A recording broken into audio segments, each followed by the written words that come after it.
বন্ধু, আপনাদের সবাইকে বাংলা এডুকেশন গুরু চ্যানেলে স্বাগত। আজ আমরা এসেছি দক্ষিণেশ্বরে, মা শারদামণি প্রতিষ্ঠিত দক্ষিণেশ্বরে।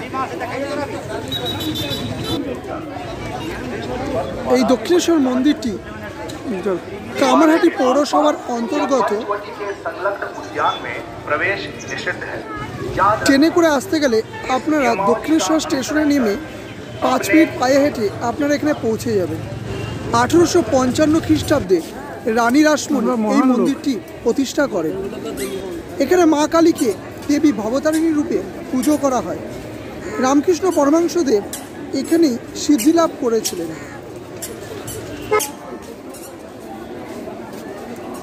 আছে রানী রাসমণি স্বপ্নাদেশ পেয়ে এই মন্দির প্রতিষ্ঠা করেন। এই মন্দির প্রতিষ্ঠার ক্ষেত্রে আরেকজন গুরুত্বপূর্ণ ভূমিকা পালন করেছিলেন। তিনি হলো রামকৃষ্ণ পরমহংসদেবের দাদা রামকুমার চট্টোপাধ্যায়। তিনি এই মন্দিরের প্রথম পুরোহিত ছিলেন। পরবর্তীকালে 1857 থেকে 58 খ্রিস্টাব্দের মধ্যে রামকৃষ্ণদেব এইখানে পুজোর দায়িত্ব নেন। তার সাধনার মেন তীর্থস্থানই ছিল এইটা। মন্দিরের উত্তর পশ্চিমে তার একটি বাসগৃহ রয়েছে এবং এই মন্দিরের ভিতরে একটি নাট মন্দিরও রয়েছে।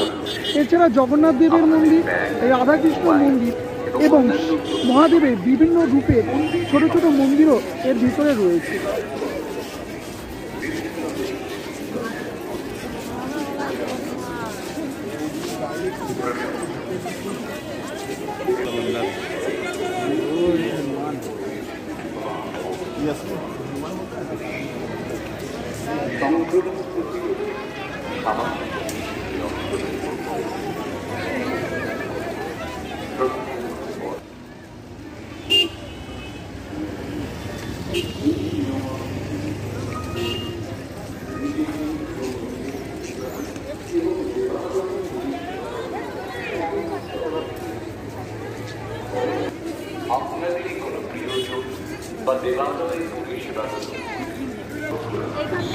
বন্ধু, আমার এই ভিডিওটি ভালো লেগে থাকলে অবশ্যই লাইক দেবেন এবং আমার এই বাংলা এডুকেশন গুরু চ্যানেলটিকে সাবস্ক্রাইব করবেন।